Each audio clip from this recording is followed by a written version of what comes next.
Hi and welcome back to my little corner on the internet. Today we've got a big, massive, fat book haul. Primarily I guess vintage book haul. These are all secondhand that I got from Bookfest, which was so awesome. It was literally heavenly. I'm not gonna lie, it was heavenly. We've got about 40 books, I'd say. Yeah, I also have a mini little clothing haul that I want to do before we start this off, because Aelfric was kind enough to send me some stuff, which is super cool. So I want to show that off because I'm really excited about these things. First off, we've got these jeans. I am completely obsessed because they have like these pleats, so they create this really cool silhouette, and they're so comfy. They're like ultra baggy. I might have to hem them a little bit because I am on the vertically challenged side of things, but you know, I'm obsessed. Next, we also have this hoodie. Doesn't get much more swag than this, okay? Guys, am I giving Ethel Cain vinyl? We've got this ultra chunky off the shoulder sweater. I just love it, and it's soft. Yeah, I'm just very excited about this sweater. Another really cute sweatshirt they sent me with a little sausage dog embroidered on the front. Again, super cute. This is perfect again for Brisbane winter time. I am very excited to wear this. Ah, she's cute. And then lastly, look at these sweats, y'all.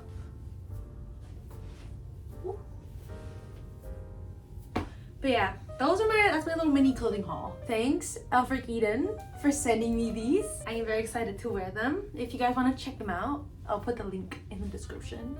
But yeah, now we're gonna get on to the special part, and that is the books. I'm so excited about all these books, and I understand that I quite literally just made a video where I reorganized all of my books and rearranged all of them and created a system. And then 2 days later, I come back with 40 books. But that's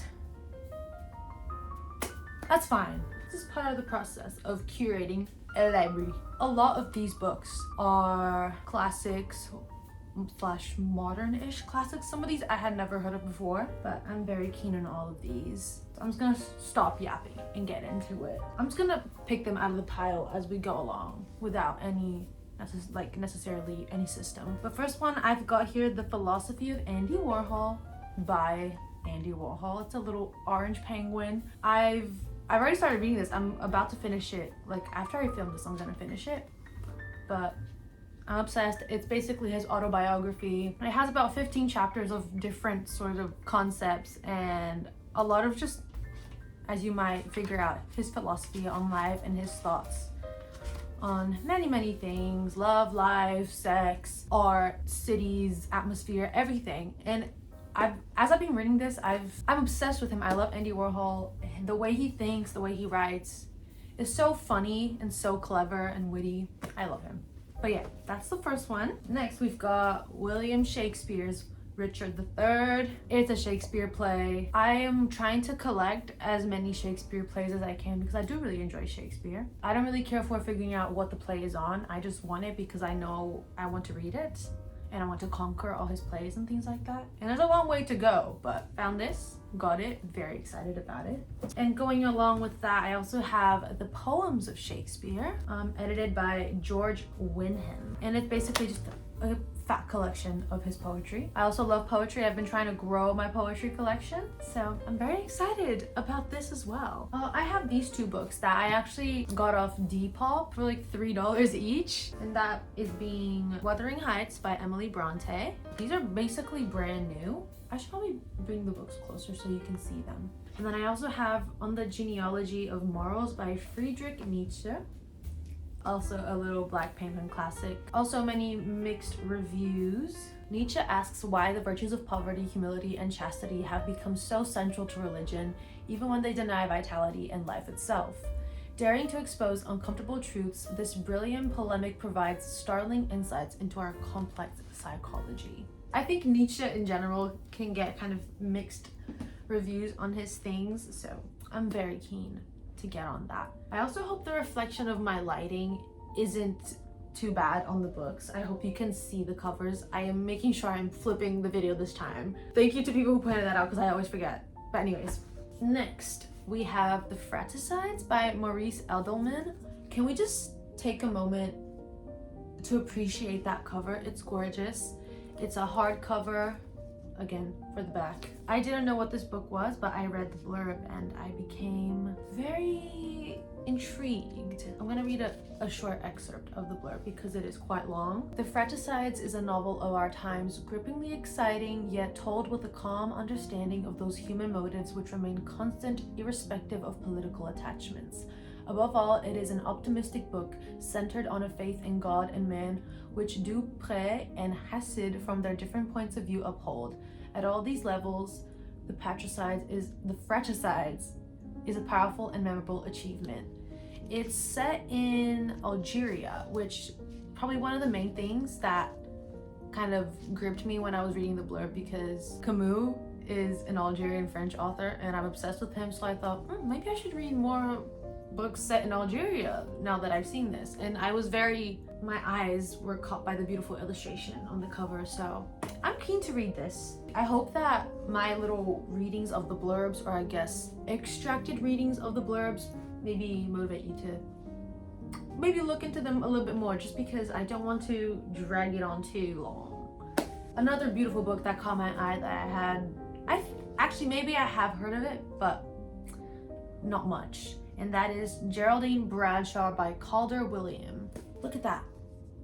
Gorgeous, gorgeous cover. Some girls want to have it all ways. Geraldine Bradshaw seemed to have one of these, and some men are weak enough to let them get away with it. Certainly Dick Davenport was one of these. Described by Christopher Isherwood as a masterpiece, this is an unforgettable novel of character disintegration, a savage portrayal of a woman and of events which corrupted her life. None of the readers of Calder Williams' brilliant first novel, And as a Man, and of his bestseller Eternal Fire will want to miss this book. I haven't read any of his other works, but this has been very hyped up in the blurb, so I'm very keen. Next is The Crushing by Ronald McKee. Again, I was captivated by the beautiful cover, and after I read the blurb, I got it. Set in the 1920s against the rich backdrop of Queensland's cane country, Miles Franklin, award-winning author Ronald McKee has created The Crushing, a tragi-comedy of such subtlety that echoes of this book will long remain with the reader. It is a hauntingly beautiful story. I'm excited, and it's set in Queensland. Yeah, I'm very keen to read this. I'm excited. Next is The Summer Book by Tove Jansen. This lovely, fresh, and warmly alive book is about summers of discovery shared by a little girl and her grandmother on an island in the Gulf of Finland. Sophia and her grandmother have a rare kind of relationship. With over 70 years separating them, they are kindred spirits who trust, respect, and understand one another almost without speaking. Together they explore their Nordic archipelago. They argue, dream, carve animals in driftwood, and converse. They learn about the sea, the weather, birds, plants, boats, death, and life. I thought it seemed very interesting because I haven't read many books with this sort of relationship before.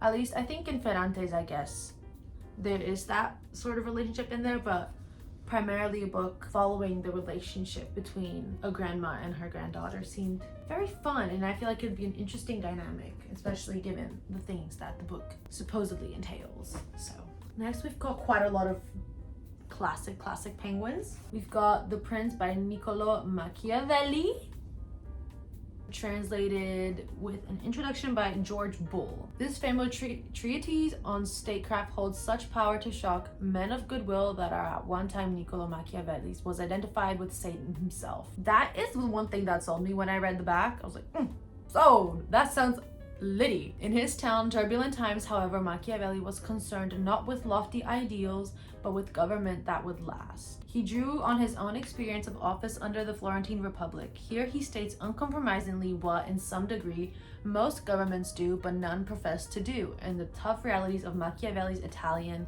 are well preserved in the clear, unambiguous English of George Bull's translation. it sounded interesting, so I got it. Many classics sound interesting to me, you know? This book, I'm so excited that I found. My friend Kiara, if you're seeing this, thank you for finding this on the book. Someone had left it behind and they gave up on it, and I thought, wow, the universe was listening to me, because this is one of the books that I've been wanting to get for ages, but I've been holding back because I thought, oh, I shouldn't be buying more books, no. And that is The Women in White by Wilkie Collins. I had seen this in a bookstore a few weeks back before Christmas time, and I thought, wow, this sounds like my absolute vibe of a book. The original sensation novel, The Woman in White, opens with Walter Hartrett's eerie encounter with a strange solitary woman on a moonlit London road. Engaged as a drawing master to the beautiful Laura Farley, Walter becomes embroiled in the sinister intrigues of Sir Percival Glyde and his charming friend Count Fosco, who has a taste for white mice, vanilla bonbons, and poison. Pursuing questions of identity and insanity along the corridors of English country mansions and the madhouse. This is the first and most influential of the Victorian genre that combined gothic horror and psychological realism. Sorry, I'm feeling very enthusiastic today because this is something I'm very excited about, but I have a feeling that this is going to become one of my favorite classics just by the blurb and the overall atmosphere that it's promoting there. It's just another classic. We've got The Strange Case of Dr. Jekyll and Mr. Hyde and Other Tales of Terror by Robert Louis Stevenson. When my mom saw this, she specifically pointed this out, that it's a really, really good and very popular classic. Published as a shilling shocker, Robert Louis's dark psychological fantasy gave birth to the idea of the split personality. The story of respectable Dr. Jekyll's strange association with damnable young man Edward Hyde, the hunt through fog-bound London for a killer, and the final revelation of Hyde's true identity is a chilling exploration of humanity's basest capacity for evil. I'm also just very interested in classic gothic horror-ish novels. It's something I really want to get into more, just because I love me a weird, a dark, sinister, grotesque book. I have another, this is a Collins classic. Hold on, I want to take the sticker off. Give me a second. Anyways, we have The Awakening by Kate Chopin. Also very cute. It's a little classic, Collins classic. Constrained and confined by the limitations surrounding marriage and motherhood, Edna Pontellier begins to challenge the notion of femininity, questioning her love for her husband, and opening herself up to the possibilities of other men in a life outside of societal convention. This is, at least from the back, it also mentions that it's one of the first sort of pieces of feminist literature from its time, which I thought was very interesting. And I love me a classic, scandalous book. Another one that I'm super excited about, because this is my childhood, okay? And that is Heidi by Johanna Spyri? Look at that cover. I saw this and I immediately snatched it before anyone could. This is my childhood. I never read Heidi, but I did watch it, like the cartoon as a kid, the Italian cartoon, with my sister, and we used to love the song Heidi, Heidi, you know? Heidi was happy and carefree in the where she lived with her grandfather, but when she was whisked away to Frankfurt by her aunt, Heidi could not adjust herself to city life. And one of the most interesting parts of the book is the one which deals with Heidi's innocent country girl's way of trying to understand big city life. I'm excited to read this and feel all the nostalgia and the coziness of it all. And I guess to flip the vibes completely on its head, I found Animal Farm by George Orwell. I've read 1984 for high school years ago. I thought it was alright. I understand the premise, I understand the praise, and I do think it's deserved because of the context of its time and blah blah blah, but I have heard enough of it. But I've never read Animal Farm, and people tend to eat it up, and it's a very short little book.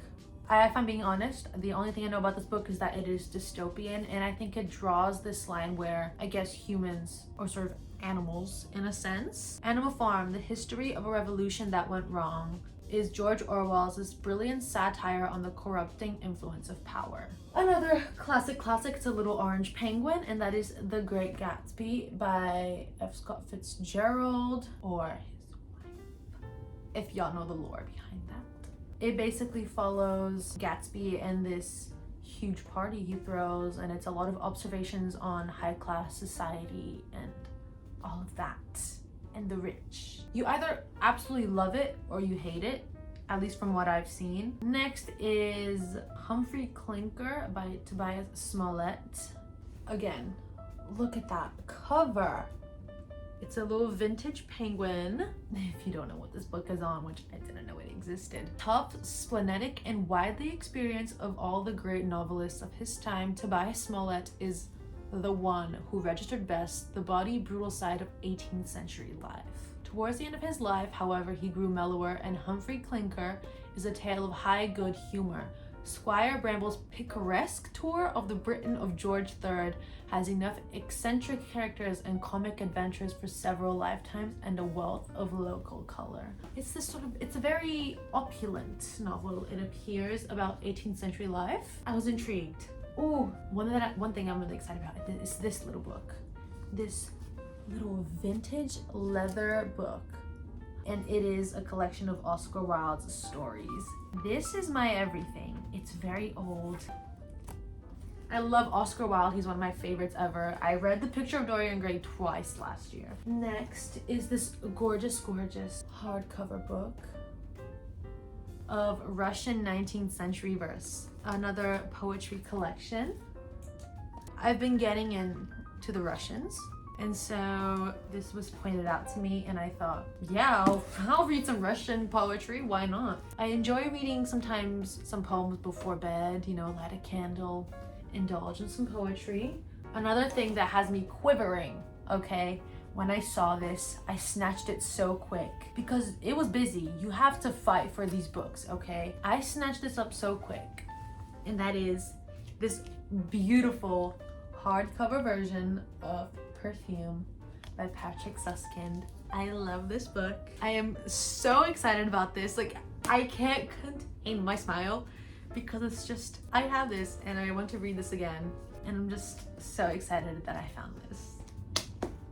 Next, we have Sphere History of Literature in the English Language, Volume 8.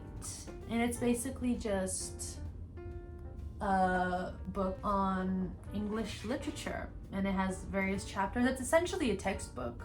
I was very intrigued. I'm into it. If you couldn't tell, I like English literature. Knowledge is everything.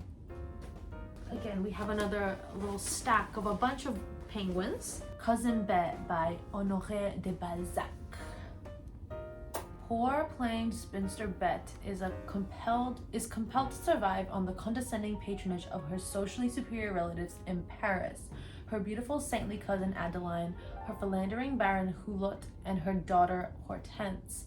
Already deeply resentful of their wealth, when Bet learns that the man she is in love with plans to marry Hortense, she becomes consumed by the desire to exact her revenge and dedicates herself to the destruction of the Hulot family, plotting their ruin with patient, silent malice. Queen, hello? That sold me. The whole vibe of jealousy, love, and wanting to seek out revenge is just, it's so dramatic, but it's so cool. Set in Paris. I'm very excited. Many of these I hadn't heard of before, which is why I'm so excited to read these, because it's a whole new discovery. There are certain books that you've already heard of plenty of times, like Jane Eyre or Pride and Prejudice, and it's like, yeah, okay, I'll read it, but you have this sort of preconceived ideas about them because they are so popular. But discovering classic books yourself, I feel, is way more enticing and exciting because you have no bias. Next is The Beggars Opera by John Gay. This is also a very short little book. The tale of Peachum, a thief, taker, and informer conspiring to send the dashing and promiscuous highwayman Macheath to the gallows, become the theatrical sensation of the 18th century. It's a depiction of the thieves, informers, prostitutes, and highwaymen throwing the slums and prisons of the corrupt London underworld, proved brilliantly successful in exposing the dark side of a corrupt and jaded society. This is a play, so very quick read. I want to get into more plays. So the next one is The Castle of Otranto by Horace Walpole. On the day of his wedding, Conrad, heir to the house of Otranto, is killed in mysterious circumstances.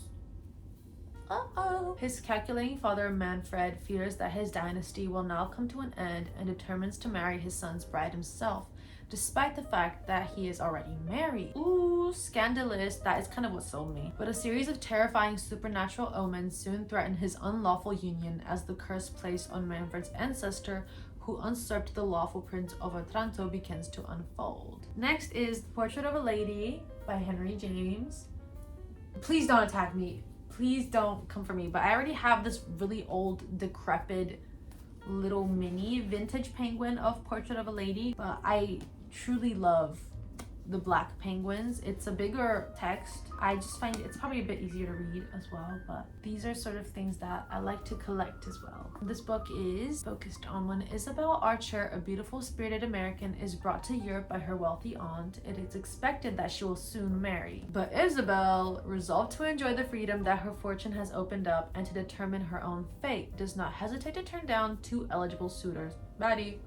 Then she finds herself irresistibly drawn to Gilbert Osmond. Charming and cultivated, Osmond sees Isabel as a rich prize waiting to be taken. In this portrait of a young woman affronting her destiny, Henry James created one of his most magnificent heroines in a story of intense poignancy. I love me a book about a woman being a baddie, defying the rules, wanting to seek out her own faith. Another classic book that we all know is Lolita by Vladimir Nabokov. If you don't know what this is about, it's about this poet and pervert. It's just a very dark and perverted novel following this man who's obsessed with this girl, Lolita. That's all I'm gonna say about it. But I've never read this before. I've been wanting to read Lolita for ages, but I've just wanted to buy a secondhand copy of it because the only version I find in bookstores are the little orange penguins, and I wanted larger text. I didn't want the little orange penguin. Next, I have 2 books by Sophocles. Oh, there's a hair on me. 2 books by Sophocles, and this one is The Theban Plays, and this is the 3 Theban Plays: Antigone, Oedipus the King, Oedipus at Colonus. And I think they're 2 different translators. This is by Robert Fagles, and this one is by E.F. Watling. I was kind of picking up books very sporadically, and really it built up very quickly, so I don't think I really noticed that I picked up both of these. I'll read the back of this one. Oedipus in exile, searching for his identity and achieving immortality, his daughter Antigone defending her integrity and ideals to the death. These heroic, tragic figures have captivated theatergoers and readers since the 5th century BC. Greek tragedies, plays, again. Very excited about these. Next, we have this tiny little book, and that is The Death of Francis Bacon by Max Porter. And it essentially follows Francis Bacon on his deathbed, and it looks at a couple of his last works. Again, this is like a book that you read in one sitting. I'm very interested in Francis Bacon. I think when I did my art history class, we briefly touched on some of his things. And if you've seen any of his works, they are very visually intense images, but I'm really interested in that sort of thing, so I'm keen to read that. Next is The Apple and the Spectroscope, and it's by T.R. Henn. This book is based on a course of lectures on poetry and prose given at Cambridge of 1946 to 1950. And as I was reading the back of it, it essentially follows these lectures on poetry, and it's scientists and people in these exact STEM fields dissecting the content of these lectures on poetry, which I thought was so interesting. I was intrigued, so I got that. Next is another book that I had been searching for, and I was so happy that I found this, and that is Anna Karenina by Leo Tolstoy. I've been wanting, as I mentioned before, I've been getting into Russian literature, and I have watched many videos on people discussing Tolstoy and how Anna Karenina and War and Peace are one of the greatest books written alongside, Dostoevsky's work. This is essentially, much of Tolstoy's work essentially just follows people and their lives. It follows, as you may imagine, Anna Karenina and her relationships and that sort of vibe. If you enjoy people watching and very observational novels, Russian literature might be for you. I appreciate the Russians because oftentimes they have a way of writing that also, I guess, poses philosophical lines of inquiry about human nature and things like that. So I'm very excited to read that. Again, this is Wuthering Heights by Emily Bronte, but it's a little old vintage penguin. I didn't process that anyways, cannot have too many copies of Wuthering Heights. It's a good travel size. We shall move on. Next is a book I had, again, never heard of before, but I saw this and I was intrigued, and when I read the back I thought, this seems interesting. And that is Women of Sin and Mirth by Hanan al-Sheikh. I'm sorry if I'm pronouncing the name incorrectly. When I read the back of it, I was intrigued because it's something that I don't usually consciously pick up, and I thought I want to try and expand a bit my reading taste this year and dive into different sort of books. So, with a consummate storytelling skill, al-Sheikh explores the lives of 4 women living in an unnamed Arab desert society. There is Suha fleeing from Lebanon and unsuited to the restrictions of secluded Arab life, Suzanne, an American woman who experiences herself anew through the desires of local men, Tamar, a spirited desert woman and a student of Suha, Nur, also a local woman but a rich, corrupt one whose restless energy pushes her to consume people as carelessly as she covets things. I became very intrigued. This kind of reminded me of, oh my gosh, what was it? There was this book that I read in high school for my IB course, and it reminded me a lot of this, at least the nature of following women in these sort of societies.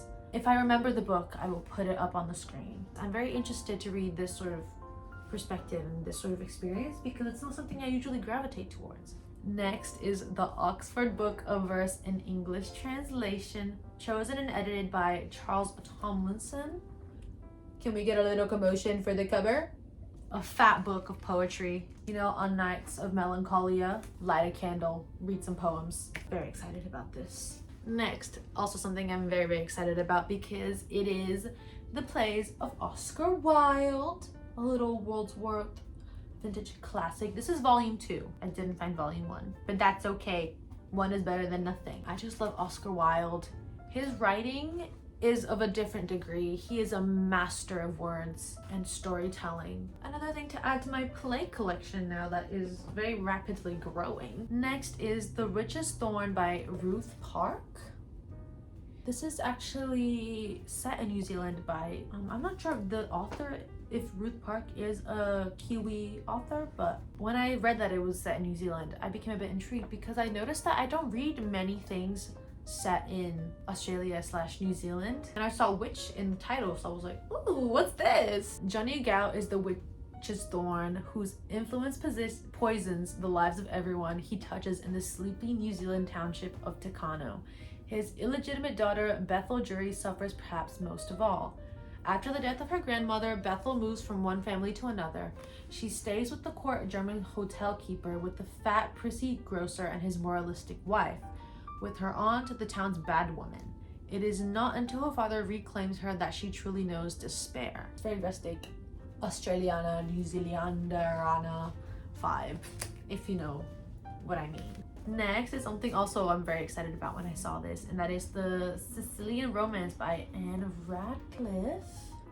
In a Sicilian Romance from 1790, Radcliffe began to forge the unique mixture of the psychology of terror and poetic description that would make her the great exemplar of the Gothic novel and the idol of the Romantics. This early novel explores the cavernous landscapes and labyrinth passages from Sicily's castles and convents to reveal the shameful secrets of its all-powerful aristocracy. Purely based off of that, sold. I want to read more Italian books because that's part of my life, you know? And then maybe I can discuss with my mommy.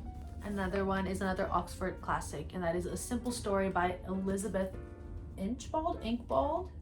When Miss Milner announces her passion for her guardian, a Catholic priest, she breaks through the double barrier of his religious vocation and her society's standards of proper womanly behavior. Her love is legitimized when Dorriforth is released from his vows, but her own unorthodox nature cannot be contained by a marriage where her husband continues to be a stern moral guide. I picked this up because when I read the back, it gave me sort of Fleabag vibes, if you've seen Fleabag. The whole thing of being in love with a priest is kind of fun to me, so I thought, a classic Fleabag vibe, so I must read this. Next is The Sorrows of Young Werther by Johann Wolfgang von Goethe. Again, beautiful cover. This is translated by Michael Huss. And it's the story of a young man driven to suicide by an unhappy love affair. The Sorrows of Young Werther from 1774. Damn. Is the first great tragic novel of European literature. Also became very interested in the tragedy of it. And that whole notion from back in the day where people would fully just themselves over love and, I don't know, tragic romances or something that I like to read about. I love an intense book. Oh, and that's it. That is my big fat book haul that I got. Many classics, many vintage books on here. I am so excited about all of these. Hopefully you got some recommendations out of this. Maybe I've intrigued you with some brief insights into what each of these books are on. I hope you enjoyed this haul. It's a very simple video, just sit down and me briefly talking about these books, because I want to be able to also provide books that we don't necessarily talk about much on the internet, or at least that I haven't seen much on the internet. Many book recommendations these days are just regurgitations of what you see online. So hopefully I can provide a little different perspective and new books that you haven't heard of. Yeah, that's the haul. That's the video for this week. Again, thank you so much to Aelfric Eden for sending me this stuff. I am so excited to wear my new items. Yeah, make sure you subscribe if you want to see more of me. If you want to see more active content of me and my reading, my books life, you can follow my Instagram. I've linked all of my other socials as well in description as per usual. I hope you have a beautiful, wonderful, amazing day, night, week, month, year, and I will see you all soon next week with a new video. Bye bye.